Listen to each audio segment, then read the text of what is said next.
Ready হয়ে গেছি। আচ্ছা এইবার আমি বোঁদে আর এটা আছে এই মেহেন্দিটা আমার বর পরে। হ্যালো, গুড আফটারনুন, কেমন আছেন সবাই? আশা করি সবাই খুব ভালো আছেন, আমরাও খুব ভালো আছি। আমি আলো আর আমার একটা নতুন ব্লগে আপনাদের অনেক অনেক ওয়েলকাম। তো আজকে ঠিক গণেশ পুজোর আগের দিনটা। তো গণেশ পুজো যেহেতু হবে, তো বাড়িতে অনেক কিছু জিনিসই দরকার আছে, যেগুলো ভোগ বানাবো। তো ভাবলাম আজকেই কিনে নিয়ে আসবো।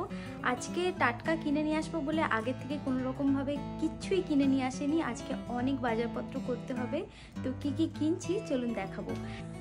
আমাদের বাড়িতে তো গণেশ পুজো খুব ধুমধাম করে হতো। আজ থেকে 5 বছর আগে আমি আর আমার দাদা মিলেই শুরু করেছিলাম। এই দিনটা এলে বাড়িকে খুব মিস করি। বাড়িতে খুব তোড়জোড় করে পুজো হতো, অনেক দিন আগের থেকে আমরা খুব এক্সাইটেড থাকতাম। তো সেই এক্সাইটমেন্টটা আজকেও আছে। আগের বছর খুব একটা ব্যক্তিগত কারণে আমাদের হয়নি পুজোটা, তো এই বছর ইচ্ছা আছে একটু ভালো করেই করবার। তো চলুন যাওয়া যাক এবারে। আজকে আমরা দুপুরই বেরিয়ে পড়লাম, কারণ ওই 4টের দিক থেকে ট্রাফিকটা বাড়তে শুরু করে। আর আজকে তো এমনিতেই শুক্রবার হয়েই গেল, সবাই আজকে তাড়াতাড়ি কাজ ছেড়ে বাড়ি ফিরবে, তাই আজকে আরও তাড়াতাড়ি ট্রাফিকটা বেড়ে যায়। তাও একটু আগেই হাজব্যান্ড অফিস থেকে এলো, ওকে খেতে দিলাম, একটু রেস্ট করে আমরা বেরিয়ে পড়েছি। তারপর প্রত্যেক বছর গণেশ পুজো আসার 1 মাস থেকেই ডিসাইড করে ফেলতাম ভোগ কী বানাবো, কীভাবে ডেকোরেশন করব। আজকে থেকে প্রায় 5 বছর আগে শুরু করেছিলাম এই গণেশ পুজো, আমি আর আমার দাদা মিলে। জানতাম না কি করতে হয়, খুব ছোট ছিলাম তো। আর সে কি মজা, বাড়িতে লোকজন আসবে, সবাই মিলে পুজো করব। মা বাবা কাকিমা বোন সাহায্য করতো। আমার কাকার বাড়ি যেহেতু একদম পাশেই, খুব একটা অসুবিধা হতো না। তাই জন্য প্রত্যেকবার পুজোর আগের দিন দাদার সাথে বাজারে যাওয়া, ফুল সবজি বাজার, দশকর্মার জিনিস যা যা লাগবে সব কিনে নিয়ে আসতাম। আর সেটা কিনতে গিয়ে কী যে মজা হতো আমি বলে ভাষায় প্রকাশ করতে পারবো না। আর মিষ্টিটা তখন বানাতে পারতাম না, তাই আগের দিনই রাতে গিয়ে টাটকা মিষ্টি যেগুলো পরের দিন বাজারে আসতো বিক্রি হওয়ার জন্য, সেগুলো কিনে নিয়ে আসতাম। ফুলের মালা থেকে শুরু করে ফুল সব কিছু নিয়ে আসতাম। আর সকালবেলা মা বেলপাতাটা তুলে নিয়ে আসতো পাশের বাড়ি থেকে। এখানকার ব্যাপারটা কিন্তু একটু আলাদা, এত কিছু একদমই পাওয়া যায় না, কিন্তু তাও বাড়ির কাছে ভাগ্যচক্রে একটা ইন্ডিয়ান মার্কেট পেয়েছি, তাতে যে চেনা সবজি থেকে শুরু করে ফল তারপর মশলা সবই পাওয়া যায়, তাতে একটা বিশাল আনন্দ। এই যে আমরা ভেতরে চলেই এসেছি, সামনে এই যে চাপা কলা রাখা আছে, পুজোর জন্য নিয়ে এসেছে হয়তো, অন্যদিন এই কলা দেখতে পাওয়া যায় না। এই চাপা আর বর্তমান কলার মধ্যে আমি অলওয়েজ কনফিউজড হয়ে যেতাম, পার্থক্যটা কি আমি বুঝতেই পারতাম না। এটা দেখে তো চাপাই মনে হচ্ছে, কিন্তু সত্যি বলছি আজকেও বুঝতে পারলাম না এটা কি কলা। চলুন এবার ওদিকটাই যাই। কি সুন্দর ডেকোরেশনের ফুল এসেছে, এগুলো হয়তো দীপাবলি অবধি থাকবে। সব গণেশ ঠাকুর বিক্রি হয়ে গেছে অলমোস্ট। কি সুন্দর লাগছে সব কটা মূর্তি। স্টার্টিং প্রাইস $40, আরও বেশি দামের আছে এই মূর্তিগুলো, কিন্তু কম নয়। আর এই চুন্নিগুলো ভাবলাম একটা কিনবো, কিন্তু কোনোটার দাম $7, আবার কোনোটার দাম $10। সত্যি বলতে বরাবর ইন্ডিয়া থেকে এত কমে কিনেছি, এগুলো হঠাৎ করে এত টাকা দিয়ে কিনতে খুব গায়ে লাগে। ইচ্ছা আছে এইবার ইন্ডিয়া গেলে সব নিয়ে আসবো মনে করে। ভেবে যাই যে অনেক কিছু নিয়ে আসবো, আর আসার দিন সেই ঠিক লাগেজের ওয়েটটা বেশি হয়ে যায়। এইবার ভেবেছি এখান থেকে ব্যাগগুলো খালি করে নিয়ে যাব একদম, তাহলে ব্যাগ ভর্তি করে সব নিয়ে আসতে পারবো। চলুন এইবার বাকি সবজিগুলো কিনে নিই। আজকে বাঁধাকপিটাও বেশ ভালো লাগছে, একটা নিয়েই নিলাম, তাই জন্য আবার কবে আসা হবে কে জানে। আর সবজি ছাড়া না এখন আমাদের একদমই চলে না। এই বেগুনগুলো আমার আবার ভীষণ ভালো লাগে, হাজব্যান্ড আবার একদমই পছন্দ করে না। ও ওই যে কালো বেগুনগুলো পাওয়া যায় সেগুলোই পছন্দ করে, ওইগুলোই বেশ মোটা মোটা করে ভাজা করে দিই ওকে, ওইগুলোই ও খেতে ভালোবাসে। আর কয়েকটা পটলও নিয়ে নিচ্ছি, কারণ ভাবছি এগুলো ভাজা করব। এই পটলের দাম সারা বছর এখানে খুব বেশি থাকে। বাড়িতে থাকতে পটল দেখলেই মাথাটা একদম গরম হয়ে যেত, সেই আমি এখন পটল এত দাম দিয়ে কিনি। ভীষণ ভালো লাগে এখন আমার পটলের ঝোল, পটলের তরকারি, যা পটলের হয় সব খেতে ভালো লাগে। এই যে ভাগ্যক্রমে আজকে পেয়ে গেছি পান পাতা, বাড়ি থেকেই মনে করে এসেছিলাম যে পান পাতাটা নিতে হবে কিন্তু আজকে, কারণ প্রত্যেক বছরই দেখে এসেছি পান পাতা কিন্তু মাস্ট গণেশ পুজোতে। অন্যদিন কিন্তু এখানে দেখতে পাওয়া যায় না, হয়তো গণেশ পুজোর জন্যই নিয়ে আসা হয়েছে। আর দামটাও খুব একটা বেশি না, $1 5টা দিচ্ছে, তাই এগুলো একটা নিয়ে নিলাম। আর এদিকে দেখুন পুজোর সব কটা জিনিসের কি দাম।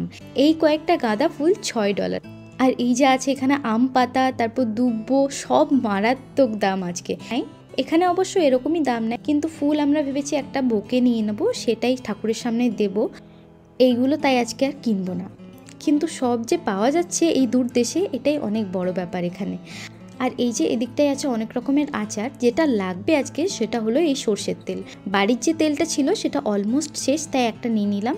সর্ষের তেল আমাদের বাড়িতে একদমই বেশি ব্যবহার করা হয় না, যা রান্না হয় সব অলিভ অয়েলই হয়, তাই 5-6 মাস অন্তর আমরা একটা করে বোতল কিনি। আর এই ঘিটা তো দেখে আমার একদমই ভক্তি এলো না। এখন কিছুদিন হলো আমরা বাড়িতেই বানাই, দারুণ হয়। কস্কো থেকে আনসল্টেড বাটার নিয়ে আসি, সেটা দিয়েই বানাই, খুব ভালো হয় আর এত সুন্দর ঘ্রাণ হয়। মা যেরকম সেই সর দিয়ে ঘি বানাতো একদম সেম হয়। আর পুজোর ভোগ আর লুচির জন্য এখান থেকে আমরা একটা আমুল ঘি সবসময় বাড়িতে স্টক করে রেখে দিই, কারণ যে ঘিটা বানাই সেই ঘিটা দিয়ে রান্না করি না আমরা। সেই ঘিটা নর্মাল কোনো দিনে ব্যবহার করি আমরা, যেরকম ভাত টাত খেতে বা নর্মাল রান্নাতে একটু লাস্টে দিই। আর এদিকে সব মিষ্টি আছে। হাজব্যান্ড বলল 1 প্যাকেট লাড্ডু মতিচুরের নিয়েই নাও, কালকে অনেক কিছু রান্না আছে, যদি সময় না হয়, তাই ভাবলাম নিয়েই নিই। নাহলে ভেবেছিলাম মতিচুরের লাড্ডুটা বাড়িতেই বানিয়ে নেব। আমি এখন সব কিছুই বাড়িতেই বানানো পছন্দ করি, খুব একটা কিনতে পছন্দ করি না, কারণ এগুলো কতদিন থেকে স্টোর করা থাকে। আর মতিচুরের লাড্ডু একটু নরম না হলে ভালো লাগে না। আমার মনে হয় কিছুদিন রাখা থাকলেই সেগুলো উপরে একটা শক্ত লেয়ার হয়ে যায়। আর এদিকে পনিরটা ছিল, কিন্তু আমি ভাবলাম বাড়িতেই বানিয়ে নেব। চলুন, বাজার তো সব হয়ে গেছে, এবার বাড়ি ফিরি। Good morning. আজকে গণেশ পুজোর সকাল, এখন 7:43 মতো বাজে। স্নান টান করে এইবার এলাম, তো এইবার পুজো জোগাড় করবো। চলুন, এখানে আমি সব কিছু প্রথমে কাটাকুটি ভাজাভুজিটা করে নেবো। পুজোর জোগাড় বলতে আজকে শুধু পুজোর ভোগটা রান্না করতে হবে আর শুধু ডেকোরেশনটা করলেই হবে। তো চলুন আজকে দিনটা শুরু করি তাহলে। তো এখানে আমি নতুন একটা প্যান নিয়েছি। আমি পুজোর জন্য সব আলাদা আলাদা বাসন রেখে দিয়েছি। তো এটাতে এখন আমি প্রথমে ছানাটা কাটিয়ে নেব, বড় বড় বটল বলতে পারি। তো এটা 1 বটল নিয়ে এসেছি, এটার হাফ আর একটা বটল নিয়ে এসেছি, যদি এটাতে না হয়, যেহেতু পায়েস টায়েসও বানাবো। তো প্রথমে এখানে ছানা কাটিয়ে নেব আমি।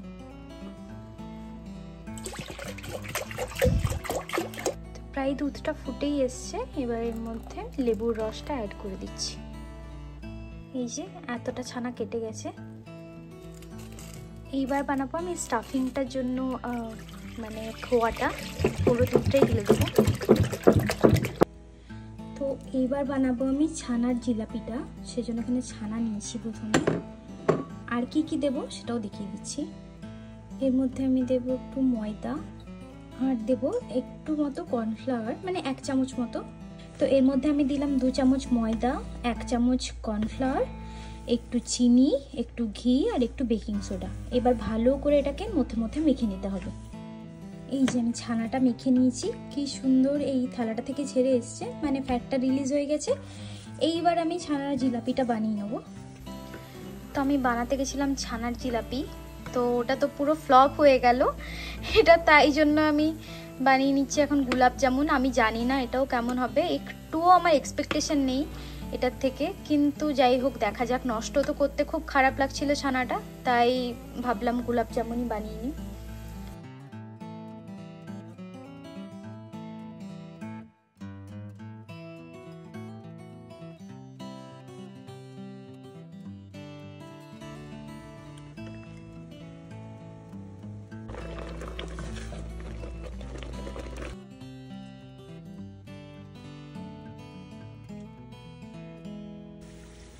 এটা এখন ভাজা চলছে।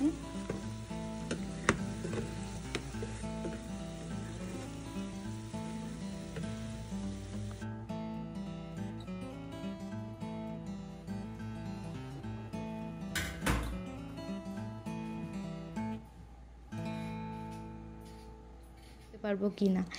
এই যে আলুর দমটা বানাবো, তাই আলুগুলো ছুলে কেটে সেদ্ধ হতে বসিয়ে দিলাম। সেই সময়টা বাকি কাজগুলো করে নেবো। তাহলে সকাল সকাল উঠে স্নান করাটা ছিল আমার কাছে খুব বড় একটা চ্যালেঞ্জ, কারণ সকালে আমি জানি না কেন এত ঠান্ডা লাগে আমার, কিন্তু আজকের দিনে জানি না কেন প্রত্যেক বছর কোথা থেকে আমার এত এনার্জি মনে হয় কিভাবে যেন কাজগুলো নিজে নিজেই হয়ে যাচ্ছে।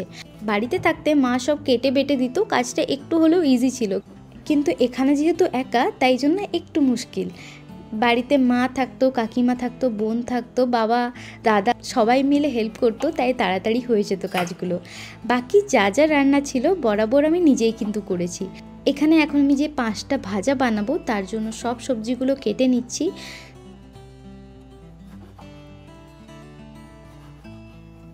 ঢ্যাঁড়স, কুমড়ো, বরবটি, আলু, বেগুন এই কয়েকটাই বানাবো আজকে।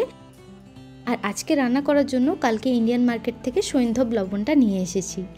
আগের দিন একজন আমায় বলেছিলেন যে রেগুলার সল্ট না ইউজ করে আমি যেন সৈন্ধব লবণটাই ইউজ করি, কিন্তু কি বলুন তো, লবণগুলো রেগুলার হলেও আমি নতুনই বের করেছিলাম সেদিন। এরকম ভুলগুলো ধরিয়ে দিলে সত্যি খুব ভালো লাগে। আমার এখনও মনে হয় এখনও অনেক কিছুই জানি না, যেগুলো জানা বাকি, সেগুলো যদি এরকমভাবে কেউ শিখিয়ে দেয় সত্যি খুব ভালো লাগে। তো এখানে আলুটা সেদ্ধ হচ্ছে, এখানে 5 রকম ভাজা কেটে রেখেছি, এখানে বেগুন কেটে রেখেছি, এগুলো সব ভেজে নেব। এবার এটা বানাবো, ছানার কোফতা বানাবো এটা দিয়ে। তো বেগুনগুলোকে এখানে এক এক করে আমি ভেজে নিচ্ছি, আর এই দিকে যে কোফতাটা বানাবো সেটার জন্য রেডি করছি। তো এরকম কোফতাগুলো বানিয়ে নিয়েছি, এবারে তাড়াহুড়ো করে এগুলোকে ভেজে নেব, কারণ একটু শুকিয়ে গেলে তখন শক্ত হয়ে যেতে পারে। আর এদিকে আমার বেগুন ভাজাটা হয়ে গেছে, এগুলোকে তুলে রেখে দেবো। এবার আমি ছানার বলগুলোকে ভেজে নিচ্ছি, তারপর এইগুলো ভাজা হয়ে গেলে বাকি ভাজাগুলো করে নেব। এইগুলো আগে ভেজে নিলাম, কারণ এগুলো যদি বাইরে থাকলে শুকিয়ে যায় সেই ভয়ে। সবগুলো ভাজা হয়ে গেছে, এইবার আমি এক এক করে এগুলোকে তুলে নেব। এইবার আস্তে আস্তে সব ভাজাগুলো করে নিচ্ছি। প্রথমে ঢ্যাঁড়স আর কুমড়োটা ভেজে নিলাম,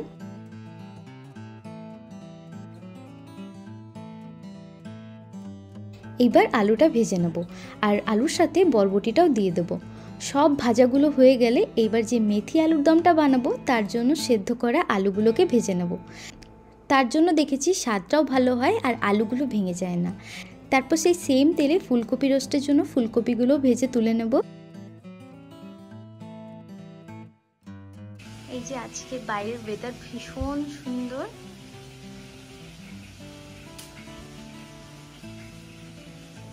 এই জায়গাটাতে হবে ডেকোরেশন, কিছু কিছু জিনিস আমরা নিয়ে এসেছি সাজানোর জন্য।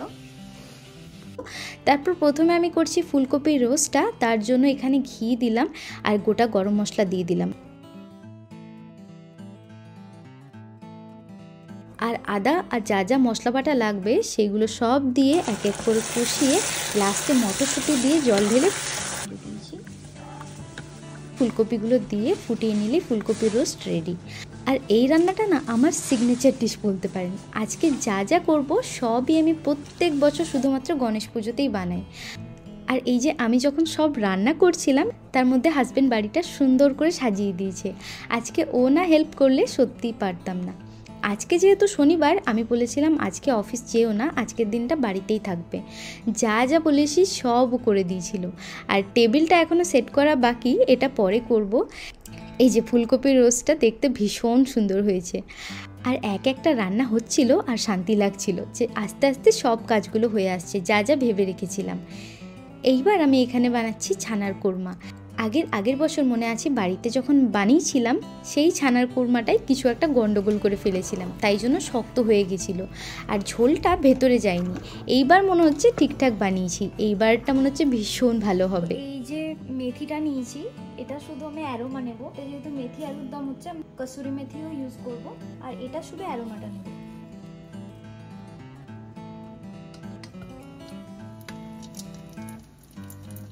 তো এখন আমি বানাচ্ছি মেথি আলুর দম। প্রত্যেকবারে এই মেথি আলুর দমটা খেয়ে আমার বাড়িতে যারা আসেন তারা সব সময় খুব প্রশংসা করেন। আর এই সেম জিনিস দেখেছি এমনি সময় বানালে এতটা ভালো একদমই হয় না।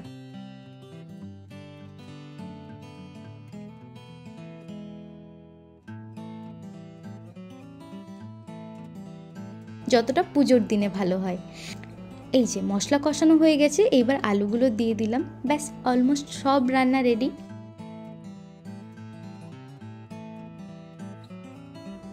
কিছুক্ষণ আগেই দেখালাম ওয়েদারটা খুব সুন্দর ছিল, আকাশে রোদ ছিল, হঠাৎ দেখি মেঘলা হয়ে গেল। এই পুজো পার্বণে আমার রোদ না থাকলে খুব মন খারাপ লাগে। অলমোস্ট সব কাজ হয়ে এসছে, পোলাওটা হবে এবার, আর লুচিটা তো লাস্টে করব, একদম মালপোয়াটা হবে, পায়েসটা চাপিয়ে দেবো। পোলাও আর পায়েসটা একসাথেই করব। প্রচুর কাজ ছিল, সকালে না উঠলে একদম হতো না আজকে। এখন আমি বানাচ্ছি পোলাও। আজকে ভেবেছি দেরাদুন রাইস দিয়েই বানাবো, অন্য সময় আমি গোবিন্দভোগ চাল দিয়ে বানাই, কে জানে কেমন হবে। এই চাল দিয়ে আমি ফ্রাইড রাইস বানিয়েছি, ফ্রাইড রাইসটা তো খুব ভালো হয়, কিন্তু পোলাওটা আজকে প্রথম বানাচ্ছি।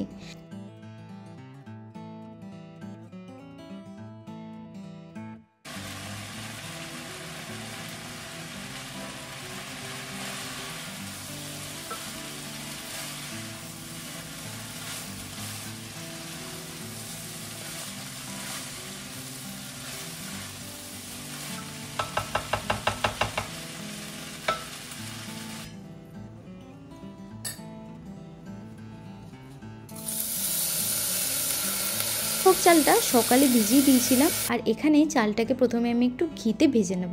ওদিকে পোলাওটা এবার আঁচটা কমিয়ে দিলাম, ওদিকে ওভেনটার আঁচটা এত বেশি থাকে পুড়ে গেলেই সর্বনাশ। এত কাজ একসাথে করতে গিয়ে আমি সবসময় ভুলে যাই, তাই আগে থাকতেই কমিয়ে দিলাম।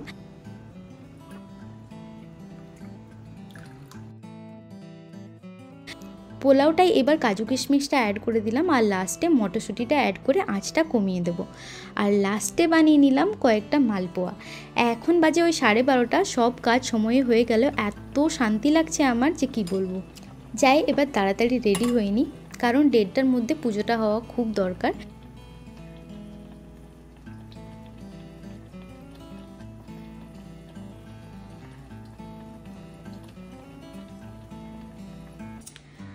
তো আমি রেডি হয়ে গেছি, প্রচুর কাজ ছিল, এখনও পায়েসটা হচ্ছে, ওটা লাস্ট কাজ।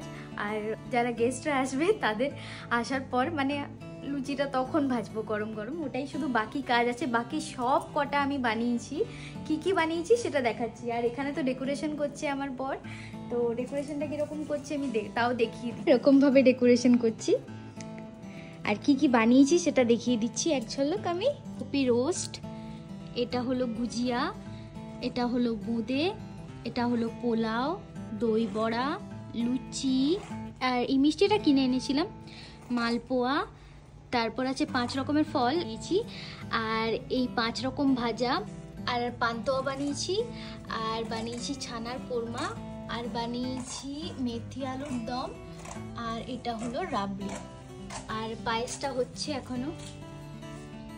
আর এখানে আমরা এরকম কাগজ নিয়ে এসেছি, রঙিন কাগজ, যেই সরস্বতী পূজাতে যেরকম ডেকোরেশন করতাম সেরকমই ডেকোরেশন চলছে এখন।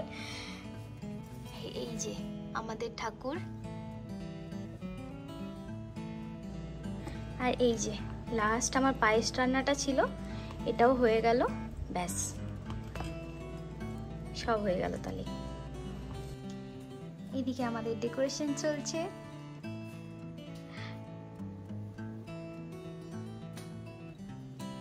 ডেকোরেশন যা যা করার ছিল সব করে নিলাম।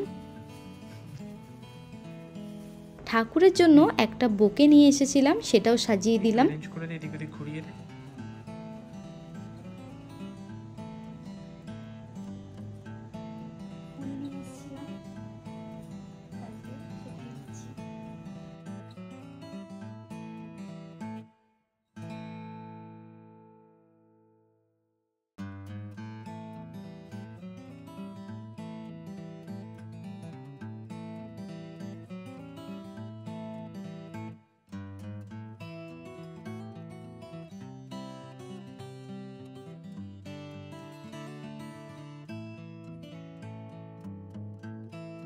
আর হাজব্যান্ডকে সকাল সকালই পাঠিয়েছিলাম গোলাপ ফুল, দুব্বো, হলুদ ফুল এসব আনতে।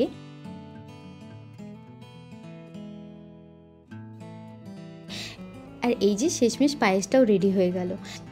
আর এই অ্যালুমিনিয়াম ফয়েলগুলো কালকে সব নিয়ে এসেছি, কারণ বাড়িতে এত ঠাকুরের বাসন নেই, আর বাকি ইউজ করা বাসনে রাখলে সেগুলো ঠিক হবে না, তাই অ্যালুমিনিয়ামের পাত্রগুলোই নিয়ে এসেছিলাম।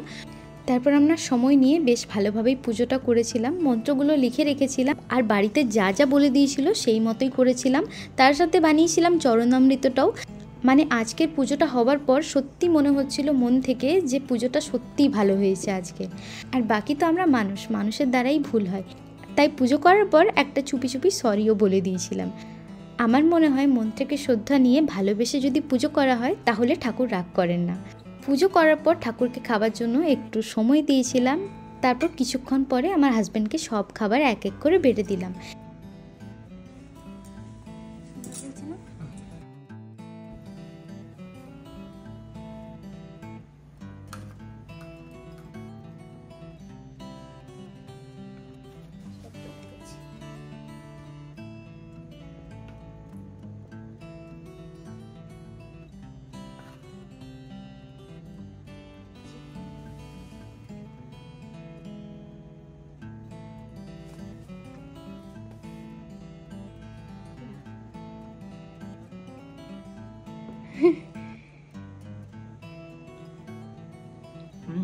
কিরকম? খুব ভালো। ভালো? দুর্দান্ত।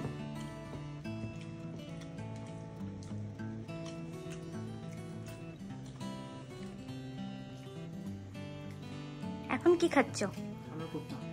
কেমন হয়েছে? খুব নরম হয়েছে তৈরি করার জন্য। খুব সফট হয়েছে।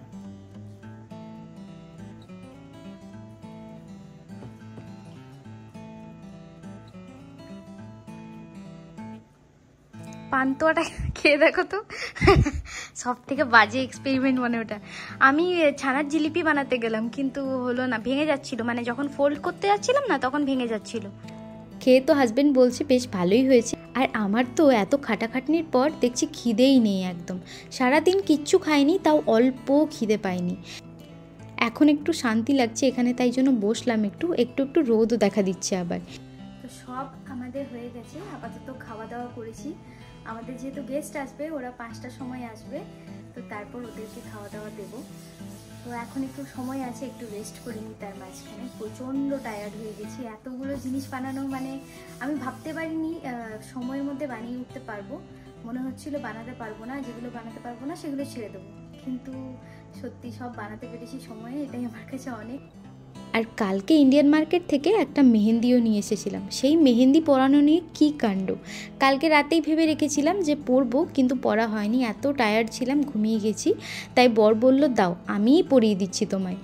আর সে পরাতে গিয়ে মনে হচ্ছে পেন চালাচ্ছে। আমার তো হাসতে হাসতে পেটে ব্যথা হয়ে গেছে। খারাপ নাকি? $2 পুরো চুনা লেগে গেছে আমাদের। আর বেশি কাটো না কিন্তু, প্রথমটা বের করে দাও। হ্যাঁ, প্রথমেরটা বের, জলটা বের করে দাও। কি করছো তুমি?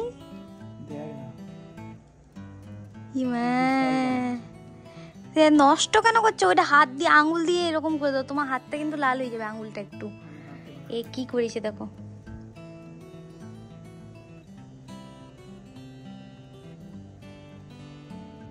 আমাকে এই মেহেন্দিটা আমার বর পরিয়ে দিয়েছে, খুব সুন্দর লাগছে কিন্তু।